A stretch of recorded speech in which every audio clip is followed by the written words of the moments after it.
بسم اللہ الرحمن الرحیم۔ سورۃ الغافر ہے، آیت نمبر سورہ الغافر کی 60 ہے اور سورہ الانفال کی آیت نمبر 33 ہے۔ دو آیات آپ کی خدمت میں پیش کی ہیں۔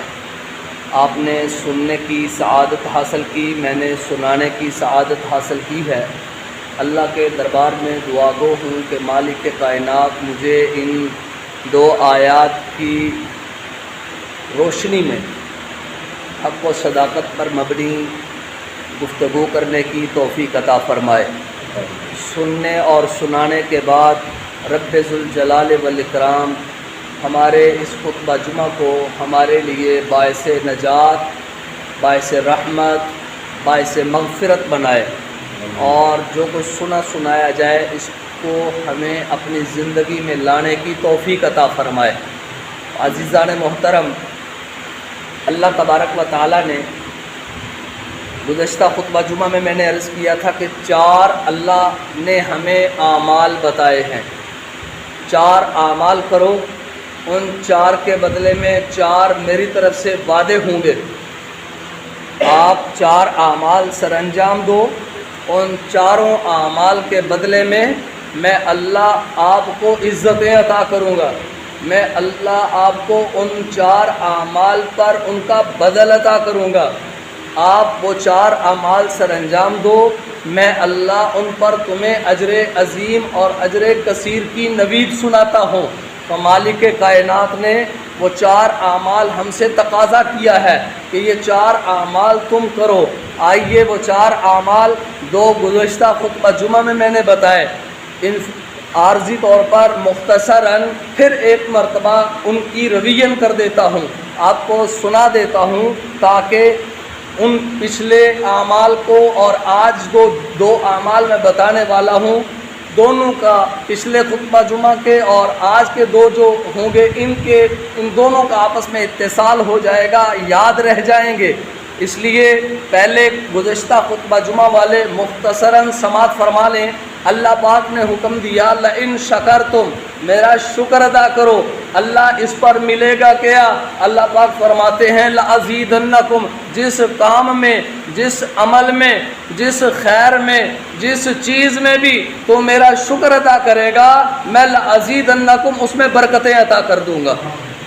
نمبر 1 وعدہ لئن شکرتم، اللہ کے دربار میں شکر گزار بن جاؤ۔ حالات جیسے بھی ہوں، حالات جس طرح کے بھی ہوں، اونچ ہو نیچ ہو، اوپر ہو نیچے ہو، جس حالت میں بھی مالک کائنات نے رکھا ہوا ہے، سب سے پہلا کام یہ کریں کہ اللہ کا شکر گزار بن جائیں، اللہ کے شکر گزار بن جائے، اس کے دربار میں شکریہ ادا کرے۔ اور نتیجہ کیا بتایا اللہ نے؟ وعدہ اللہ کا کیا ہے؟ عمل ہمارا شکر ہے، ہم نے شکر کرنا ہے۔ اللہ کا اس پر وعدہ کیا ہے؟ لأزیدنکم، میں تمہارے شکر کرنے کی وجہ سے اللہ تمہاری روزی میں، اللہ میں تمہاری صحت میں مالک الملک تمہارے مال میں، تمہاری جان میں برکت عطا کر دوں گا، برکت مل جائے گی۔ برکت کا وعدہ اللہ کا ہے، عمل ہم نے کرنا ہے۔ کون سا؟ لئن شکرتم، شکر گزار بننا ہے۔ بس جب ہم شکر گزار بن جائیں گے، اس کی طرف سے وعدہ پکا ہے، وہ کبھی بھی اپنے وعدے کی خلاف ورزی نہیں کرتا۔ اللہ کی قسم، وہ اپنے بندوں کو کبھی مایوس نہیں ہونے دیتا۔ جب بھی کوئی بندہ اس کے حضور پیش ہو جاتا ہے، مالک الملک اس کی حاضری کو قبول فرما لیتے ہیں۔ وہ بندے کی حاضری کو کبھی بھی غیر حاضری تصور نہیں کرتا۔ تو اس لیے ہمیشہ لئن شکرتم والا قاعدہ کلیہ پکا کر لے کہ ہم نے اللہ کا شکر ادا کرنا ہے، مالک کا ہر لمحہ شکر گزار بننا ہے، مالک کی ہر لمحہ شکر گزاری کرنی ہے۔ اور دوسرا وعدہ اللہ نے کیا لیا ہم سے؟ کیا حکم دیا اللہ نے ہمیں؟ فرمایا فاذکرونی، میرا ذکر کرو، میرا ذکر کرو۔ اللہ اکبر۔ یاد رکھیے گا، جو بندہ اللہ کا ذکر کرتا ہے، اللہ کی قسم اللہ اپنے اس بندے کا بھی ذکر کرتے ہیں۔ یہ نہ سمجھیے گا کہ ہم بیٹھ کر یہاں اللہ اللہ کرتے ہیں یہاں ہم بیٹھ کر تسبیحاں پڑھتے ہیں، یہاں ہم بیٹھ کر اپنی فنگرز پہ اللہ اللہ کے نام لیتے ہیں، اللہ کی ذات کا نام لیتے ہیں، اللہ کی صفات کا تذکرہ کرتے ہیں، پیغمبر ہاشمی پر درود پاک کی ڈالیاں بھیجتے ہیں۔ اللہ کی قسم آپ یہ مت سمجھیے گا کہ فقط ہم یہاں پر اللہ اللہ کر رہے ہیں یا درود پڑھ رہے ہیں، ہمارا ذکر کہیں نہیں ہو رہا۔ نانا، آپ اللہ کا ذکر کر رہے ہیں، اللہ آپ کا ذکر فرما رہا ہے۔ مت خیال کیجئے گا کہ ہم فقط اللہ کا نام لیتے ہیں، نہیں، جو اللہ کا نام لیتا ہے، فقط جو اللہ کو یاد کرتا ہے، جو اس کے پیغمبر پر درود پڑھتا ہے، جو اس کا تذکرہ کرتا ہے، جو اس کے تذکرے کو سننے کی کوشش کرتا ہے، اللہ کے گھر کو آباد کرتا ہے، معصیات سے بچتا ہے، گناہوں سے بچتا ہے۔ جو بندہ گناہوں سے بچ رہا ہے، جو بندہ گناہوں سے بچ رہا ہے، اللہ کی قسم وہ اللہ کے ذکر میں مشغول ہے۔ اور جو اللہ کے ذکر میں مشغول ہے، گناہوں سے بچ کر فقط بیٹھا ہوا ہے اور اللہ کا دھیان کیے ہوئے ہے، مالک کا تصور باندھے ہوئے ہے، ڈر رہا ہے اللہ سے، کچھ بھی نہیں کر رہا، نہ زبان بول رہی ہے، نہ ہاتھ کوئی کام کر رہے ہیں، فقط اس کی توجہ اپنے رب کی طرف مرکوز ہے، یہ بیٹھا ہوا گناہوں سے بچ کر بیٹھا ہوا ہے۔ رب کعبہ کی قسم یہ بندہ بھی اپنے اللہ کے ذکر میں مشغول ہے۔ تو جو بندہ اللہ کے ذکر میں مشغول ہے، رب اس کے ذکر میں مشغول ہوتا ہے۔ تو اس لیے فرمایا کیا کرو، فاذکرونی، اللہ نے ہم سے عمل کون سا مانگا ہے؟ فاذکرونی، میرا ذکر کرو، یہ ہمارا عمل ہے، ہم نے کرنا ہے۔ اللہ کیا کریں گے؟ اذکرکم، اللہ کیا کریں گے؟ اذکرکم، اللہ تمہارا ذکر کرے گا۔ ہم یہاں زمین پر بیٹھے اللہ کا ذکر کر رہے ہیں، اللہ تو کائنات کے ذرے ذرے کے اوپر ہے۔ یہ بات ہم ٹھیک کہتے ہیں، یہ ہے بھی، اللہ عرش پر مستوی ہے اور اپنی قدرت کے ساتھ وہ پوری کائنات کے اندر ہے،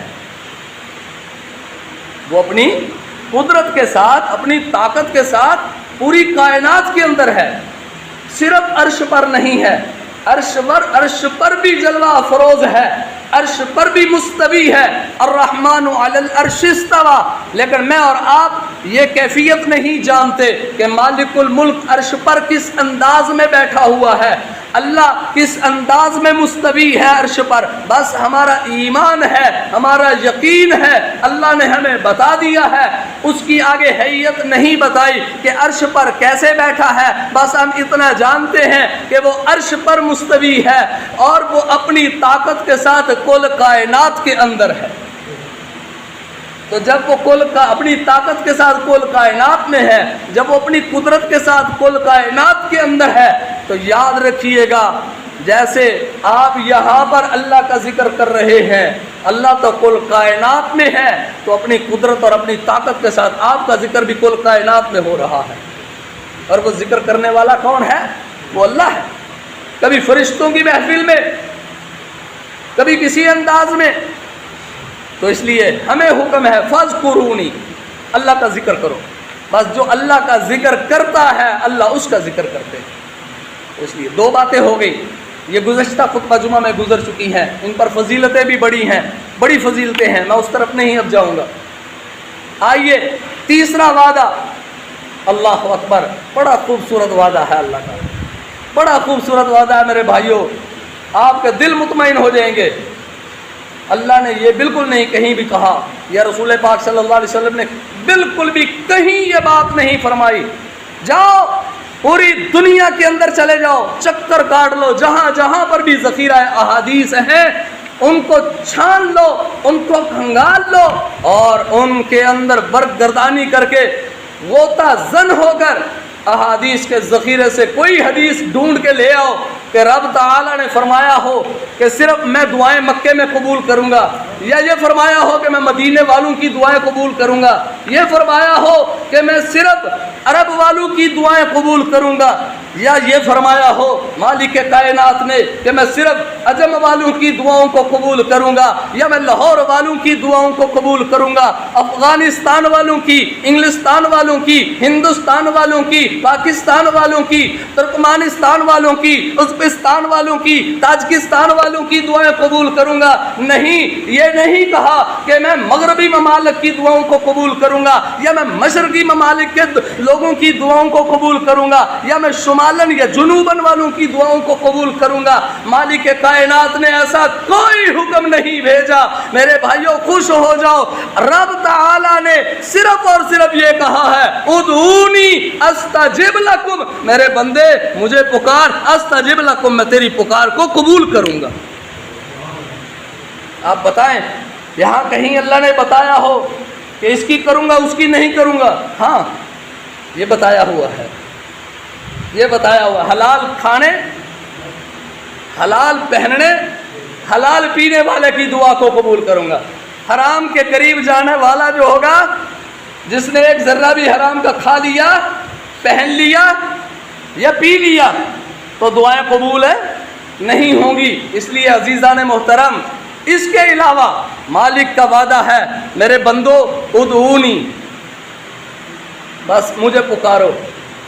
حدیث پاک میں آتا ہے میرے بھائیوں، رحمت دو عالم صلی اللہ علیہ وسلم نے فرمایا مومن کی دعا اللہ کبھی بھی رد نہیں کرتا۔ مومن جس جگہ کا بھی ہو، مومن کل کائنات کے اندر جہاں پر مرضی رہ رہا ہو، فضاؤں میں رہے، ہواؤں میں رہے، تحت الارض رہے، فوق الارض رہے، فوق السما رہے، آسمانوں میں رہے۔ آسمانوں میں تو اللہ نے انسان کے رہنے کا انتظام نہیں نہ کیا، زمین پر ہے نا، لیکن لوگ جاتے ہیں نا، فلائی کرتے ہیں، جہاز میں جاتے ہیں، جہاز میں بیٹھو اللہ کے قریب آسمان کی طرف جا رہے ہو، وہاں پر بھی دعائیں قبول ہوتی ہیں، لیکن شرط کیا ہے؟ شرط کیا ہے؟ اشہد ان لا الہ الا اللہ۔ اور ایک بات اور یاد رکھیے گا، اللہ کافروں کی دعاؤں کو بھی قبول کرتا ہے۔ فرق کیا ہے؟ دعائیں سب کی قبول ہوتی ہیں، فرق کیا ہے؟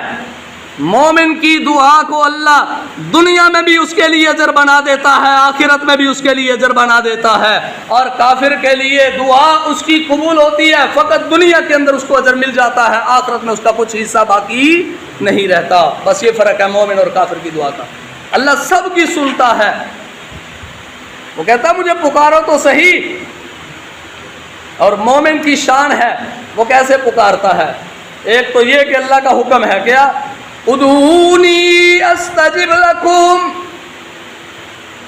ادعونی استجب لکم، مجھے پکارو میں رب تمہاری دعاؤں کو قبول کروں گا، میں تمہاری پکار کو قبول کر کے تمہیں اس کا رپلائی دوں گا۔ اللہ کی قسم، اللہ اپنے بندے کو رپلائی دیتا ہے کئی صورتوں میں۔ ایک صورت تو یہ جو کچھ مانگا منو ان وہی مل گیا، جو مانگا وہی مل گیا۔ ایک صورت، دوسری صورت فرمایا جو مانگا تھا وہ نہیں ملا، اس کے بدلے اللہ کوئی اور چیز عطا فرما دیتا ہے، وہ اپنی حکمت کے مطابق دیتا ہے، میرے مانگنے کے مطابق نہیں، اپنی حکمتوں کے مطابق دینے والی ذات کون؟ فقط اللہ، حکمتوں کے ساتھ دیتا ہے۔ اور کیسی حکمتیں ہیں؟ سبحان اللہ، آپ نے مانگا اللہ سے، اللہ نے وہی چیز دے دی۔ آپ نے مانگا اللہ سے، جو چیز مانگی تھی وہ نہیں ملی، اس کے برعکس اللہ نے کوئی اور چیز عطا فرما دی۔ ایک اور صورت فرمایا مانگا بندے نے اپنے رب سے، لیکن دعا قبول اس انداز میں نہ ہوئی جس انداز میں یہ مانگ رہا تھا، اللہ نے وہ چیز عطا نہیں فرمائی۔ کیا ہوا؟ اس نے مانگا اللہ سے، اللہ دولت چاہیے، اللہ شہرت چاہیے، اللہ کو پتا تھا، معلوم تھا اگر اس کو دولت دے دی، اس کو بہت ہی شہرت دے دی تو یہ بگڑ جائے گا، ممکن ہے اللہ نے اس وجہ سے، یہ حکمت ہے نا، ممکن ہے اللہ نے اس وجہ سے زیادہ نہ دیا ہو، تھوڑا دیا، اسی میں اللہ کا شکر ادا کرتا رہا، اللہ کا شکر گزار بندہ بن کے بیٹھا رہا، نتیجہ کیا نکلا؟ جو کچھ مانگتا رہا اللہ نے اس کے بدلے میں اس کی طرف آنے والی مصیبتوں کو دور فرما دیا۔ اس کی طرف آفات آ رہی تھیں،